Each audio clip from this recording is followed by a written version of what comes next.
وصلى وسلم.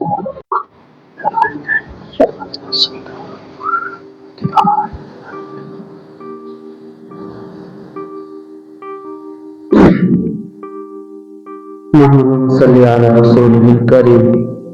أما بعد فأعوذ بالله من الشيطان الرجيم. بسم الله الرحمن الرحيم. إن الشرك لظلم عظيم. وقال تعالى في موضع آخر: وما أمروا إلا ليعبدوا الله مخلصين له الدين ويقيموا الصلاة ويؤتوا الزكاة وذلك دين القيمة. وقال النبي صلى الله عليه وسلم: من كبر صاحب بدعة فقد هدم الإسلام. وقال النبي صلى الله عليه وسلم: إن الموت أن يعلم أن لا إله إلا الله دخل الجنة. محترم بزرگوں، مسجد امام نے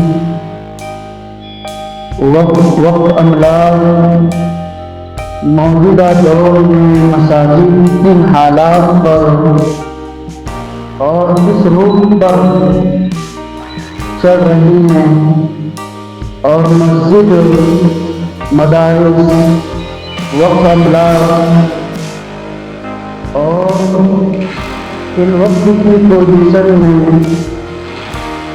امت مسلمہ پر ایک بڑا گرم دور آیا ہے اور اس دور کے واحد ذمہ دار خود امت محمدیہ ہے. دوسرا کوئی اور موجودہ دور کے اندر قرآن مجید پر نظر دوڑائی جائے، احادیث کا مطالعہ کیا جائے تو ایسا معلوم ہوتا ہے کہ مکی زندگی کے مقابلے میں یہ حالات ہمارے لیے بہت کم ہیں، اور ان حالات کا واحد علاج یہ ہے کہ امت مسلمہ ایک پلیٹ فارم پر آ جائے اور ایک انرجی کے ساتھ، اتفاق کے ساتھ اس کا مقابلہ کیا جائے تو اللہ سے ضرور امید ہے کہ اس مقابلے کی بنیاد پر حالات پلٹ سکتے. قرآن مجید کی آیت جس کو میں نے پڑھا ہے، ان الشرک لظلم عظیم. شرک موجودہ دور کے اندر ایک بھیانک چیز ہے جس کو امت محمدیہ نے اپنا بچھونا بنا دیا ہے. عقائد اعتبار سے امت کو یہ چاہیے کہ وہ صرف ایک اللہ کی عبادت کرے، غیر اللہ سے اپنے آپ کو بچانے کی ضرورت ہے. جب اسلام انسان نے قبول کر لیا، جس کو بتلایا گیا آمنت باللہ وملائکتہ وکتبہ ورسلہ والخیر قدرہ وشرہ من اللہ تعالی والبعث بعد الموت، کہ میں نے اللہ پر ایمان لے کر آیا، اس کے فرشتوں پر ایمان لے کر آیا، اس کی کتابوں پر ایمان لے کر آیا، میں نے اس کے رسولوں پر ایمان لے کر آیا. ہر بھلی چیز اللہ کی طرف سے، ہر بری چیز اللہ کی طرف سے ہے. اور قیامت کے دن اٹھائے جانے پر جب انسان نے اس اقرار کو کر لیا ہے تو اب انسان کی یہ ذمہ داری عائد ہوتی ہے کہ اپنے آپ کو صرف اللہ کے لیے لگائے، غیر اللہ سے اپنا تعلق کم کر. اب اس غیر اللہ سے تعلق ختم کرنے کے لیے آدمی کو اس بات کی ضرورت ہے کہ آدمی صرف اپنا ماتھا وہ اللہ تعالیٰ کے سامنے جھکائے، اغیار کے سامنے اپنے ماتھے کو جھکانے کی کوشش ہرگز نہ کرے، چاہے گردن پر چھری آ جائے لیکن اللہ کی رضامندی کے لیے راضی ہو جائے۔ دنیا چند سیکنڈ کی ہے، آخرت ہمیشہ کی ہے، جو باقی رہنے والی ہے، جو ختم نہیں ہونے والی ہے۔ اس ذات کے لیے جیے، حالات خود بخود ٹل جائے۔ آج آدمی حکومتوں سے گھبراتا ہے، اور ہمارے اکابرین نے، ہمارے اسلاف نے، ہمارے صحابہ نے ایسے چٹانوں سے ٹکر لی ہے کہ جو چٹانیں اتنی مضبوط تھی ان چٹانوں کو گرا دیا، ان چٹانوں کو زیر کیا ہے۔ کیوں؟ طاقتیں ایک تھی اور ان کا ذہن ایک تھا، وحدانیت ایک تھی اور سب کا ایک ہی مشن تھا، اسی مشن کے مطابق انہوں نے کام کیا، اور تب جا کر حکومتیں ان سے جب ٹکراتی تھی وہ حکومتیں زیر ہوتی تھی، اور اہل ایمان کبھی بھی زیر نہیں ہوتے۔ وَأَنْتُمُ الْأَعْلَوْنَ إِن كُنتُم مُؤْمِنِينَ۔ قرآن مجید کا فیصلہ ہے کہ تم ہی سر بلند رہو گے، مگر شرط ہے ان کنتم مؤمنین، کہ تم خود مسلمان ہو، تم خود ایمان والے ہو تو کامیاب ہوگے۔ اور اگر تم اغیار کے مقابلے میں اپنے ماتھے کو کسی غیر کے سامنے، کسی مندر کے سامنے، کسی درگاہ کے سامنے اگر جھکایا تو یاد رکھیے آدمی خود اپنی چھاؤں سے ڈرے گا، دوسرے کی چھاؤں سے نہیں ڈرے گا، دوسرے کی چھاؤں سے کبھی بھی نہیں ڈرے گا۔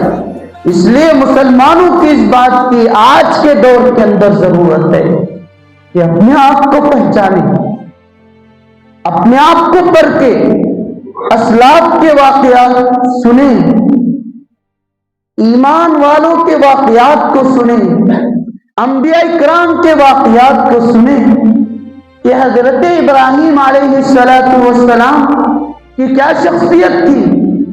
باپ کو چھوڑا بت پرستی کی بنیاد پر، ماں کو چھوڑا، خاندان کو چھوڑا، قبیلے کو چھوڑا، برادری سے ٹکرائے، یہاں تک کہ بادشاہ سے بھی آپ نے ٹکرائے، بادشاہ سے بھی ٹکرائے۔ آپ تو یہ پہلے یہ سوچتے تھے کہ میں اب سورج کی عبادت کروں گا، بعد میں یہ سوچا کہ میں اب چاند کی عبادت کروں گا، بعد میں یہ سوچا کہ اب ستاروں کی عبادت کروں گا۔ ستارے بھی غروب، چاند بھی غروب، سورج بھی غروب۔ پھر وہ اللہ تعالیٰ کی وحدانیت کو آپ نے پہچانا اور نمرود سے آپ نے ٹکر لی، اور نمرود سے یہ کہا کہ میں اس اللہ کی عبادت کرتا ہوں جو مشرق سے سورج کو نکالتا ہے، مغرب میں غروب کرتا ہے۔ اگر تو خود خدائی کا دعویٰ کرتا ہے، خود خدائی کا دعویٰ کرتا ہے تو مغرب سے سورج کو نکال اور مشرق میں غروب کر کے بتلا۔ اتنے کہنے پر اس سوال کا جواب نمرود نے کچھ نہیں دیا، اور ویسی ٹکر سے آپ نے مقابلہ کیا، کئی دہتی ہوئی آگ کے اندر آپ کو ڈالا گیا۔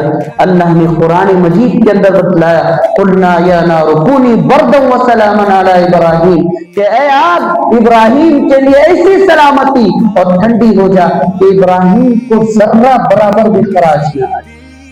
فرشتے آپ کے پاس آ رہے ہیں کہ آپ حکم کر دے کہ ہم آگ کو بجھائیں گے، آپ حکم کر دے کہ ہم اس آگ کو کوئی نہ کوئی ترتیب بتلائیں گے۔ حضرت ابراہیم علیہ السلام کا ایمان اتنا مضبوط تھا کہ جیسے پتھر پر لکیر پڑائے وہ کبھی مٹتی نہیں، اس طرح کا ایمان ان کا تھا کہ اللہ تعالیٰ خود مجھے دیکھ رہا ہے، وہ خود میرا انتظام کرے۔ حضرت جبریل نے اس آگ کو اللہ کے حکم سے برد اور سلامتی والی بنایا تھا۔ یہ کس بنیاد پر؟ یہ ایمان کی بنیاد پر اور ایمان کی طاقت کی بنیاد پر آپ نے یہ کیا تھا۔ تو موجودہ دور جن حالات سے گزر رہا ہے، جہاں مسلمانوں کو دبانے کی کوشش اور سازش اور پلان رچائی جا رہی ہے، ایسے دور کے اندر امت مسلمہ کو کیا کرنا چاہیے، کس رخ پر جانا چاہیے اور کہاں جا کر اپنا مسئلہ حل کرنے کی آج ضرورت ہے، وہ میں آپ کو بتلا رہا ہوں کہ امت مسلمہ اپنے آپ کے اندر جاگروک پیدا کرنے کی کوشش کرے، اپنے ہر مسئلے کو رجوع اللہ کرنے کی آج کے دور کے اندر ضرورت ہے۔ آج ہمارے اوپر جو حالات ہیں، آج جو ہم کو دبایا جا رہا ہے، اس کی واحد وجہ یہ سمجھ میں آتی ہے کہ ہم نے اپنے رب کو ناراض کیا۔